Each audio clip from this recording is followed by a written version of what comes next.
இன்னைக்கான டாப் 5 பார்க்கலாமா? ஆனால் டிவிக்கு ஓடுதில்ல, மற்ற கட்சி எதிர்கட்சியெல்லாம் என்ன பேசிக்கிறாங்க அப்படிங்கிறதா பார்க்க போகிறோம். அதில் ஃபஸ்ட்டு நேற்று டிஎம்கேவோட செயற்குழு கூட்டம் நடந்துச்சு. அதில் வந்து டிவிகேவோட ஆட்சி எப்போ வேணால் கலைஞ்சு போகலாம், எல்லாரும் ரெடியாக இருங்க, தயாராக இருங்க அப்படின்ற மாதிரி ஸ்டாலின் சார் சொல்லியிருக்காரு. ஆனால் டிவிகே சப்போர்ட்டர்ஸும் இதான் சொல்கிறாங்க, இந்த ஆட்சியை கலைச்சிருங்க, திரும்ப ரீஎலெக்ஷன் வைங்க, 108 208 நாங்கள் மாற்றணும் அப்படின்னு சொல்லி அவங்க வேற வெயிட் பண்ணிக்கிட்டு இருக்காங்க. அண்ட் செகண்ட் வந்து திருச்சியில் விஜய் சார் ரிசைன் பண்ணிட்டார் இல்லையா? ஸோ அங்கே ரிசைன் பண்ணதுனால திரும்ப பை எலெக்ஷன் திருச்சியில் மட்டும் வரும். அந்த திருச்சி தொகுதியில் வந்து ஸ்டாலின் சார் நீங்க அங்க நின்று ஜெயிக்கணும், ஜெயிச்சு திரும்ப நீங்க அசம்பிளிக்குள்ள வரணும் அப்படின்னு சொல்லி எல்லாருமே ஒரு ரெக்வஸ்ட் வச்சிருக்காங்க.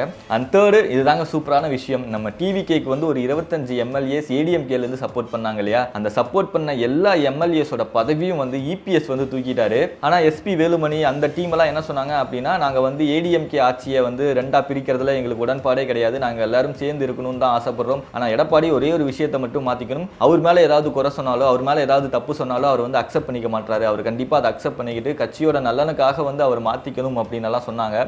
சசிகலா, தினகரன், இன்னும் நிறைய பேர் ஏடிஎம்கேல இருந்து வெளியே போனாங்க இல்லையா? அவங்க எல்லாரையும் நம்ம வந்து சேர்த்துக்கணும், சேர்த்துக்கிட்டு திரும்ப ஒரு ஸ்ட்ராங்கான பார்ட்டியா நம்ம மாறணும். ஆனா உங்க மேல ஏதாவது குறை வச்சா மட்டும் நீங்க பதவி விட்டு தூக்கிறீங்களே, அந்த மாதிரி எல்லாம் பண்ணாதீங்க அப்படின்னு சொல்லி வாய மூட்ல பதவி விட்டு தூக்கிட்டாரு. ஆனா அதுக்கப்புறம் என்ன ஆச்சு, என்ன நடந்துச்சு, என்ன பேசினாங்க அப்படின்னு சொல்லி தெரியல. இபிஎஸ்க்கு எதிராக இருந்த எம்எல்ஏஸ் எல்லாம் திடீர்னு சப்போர்ட் பண்ண ஆரம்பிச்சிட்டாங்க. அதுக்கப்புறம் நாலாவதா வைல்ட் கார்டு என்ட்ரி யாருன்னா நம்ம சசிகலா அம்மா. ஸோ அவங்க வந்து என்ட்ரி கொடுத்துருக்காங்க. அவங்க வந்து இந்த ஏடிஎம்கே வந்து இப்போ 2 டீமாக பிரிஞ்சு சண்டை போட்டுட்டு இருக்காங்க. அந்த ஏடிஎம்கே வந்து டிஎம்கே கூட கூட்டணி வச்சுக்கிறதா பேசிக்கிட்டீங்களா? ஐயோ என்ன இப்படியெல்லாம் பேசியிருக்கீங்க, இந்த நியூஸ் எல்லாம் கேட்டு நான் வந்து ஒரு 4 நாளாக சாப்பிடல, தூங்கலை அப்படின்னு சொல்லி அவங்களோட எமோஷன்ஸை வெளிப்படுத்தியிருக்காங்க. ஆனால் ஏன் இப்படி எல்லாரும் அவங்களோட எமோஷன்ஸோட விளையாடுறாங்க அப்படின்னு சொல்லியே தெரியல.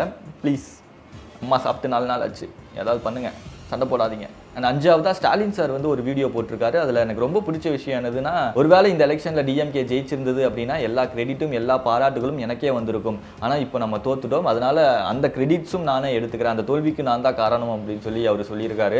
அண்ட் அதுக்கப்புறம் ஏன் இந்த எலெக்ஷனில் நம்ம தோத்து போனோம், நம்ம கட்சிக்குள்ளே வந்து இன்னும் என்ன மாதிரி மாற்றங்கள் எல்லாம் கொண்டு வரலாம், நம்ம கட்சியை அடுத்த லெவலுக்கு கொண்டு போக என்ன மாதிரி விஷயங்கள் எல்லாம் செய்யணும் அப்படின்னு சொல்லி மக்களாகிய நீங்கள் வந்து உடன்பிறப்பின் குரல் .in அப்படின்ற வெப்சைட்டில் போயிட்டு உங்களோட கருத்துக்களை வந்து பதிவிடுங்க. அது வந்து நீங்கள் வாய்ஸ் நோட்டாகவும் ஷேர் பண்ணலாம், இல்லை ஏதாவது லெட்டர் எழுதி அதை ஃபோட்டோ எடுத்து கூட நீங்கள் டாக்குமெண்ட்டாக அப்லோட் பண்ணலாம், இல்லைனா நீங்கள் மெசேஜாக கூட டைப் பண்ணி சொல்லலாம் அப்படின்ற மாதிரியெல்லாம் சொல்லியிருக்காரு.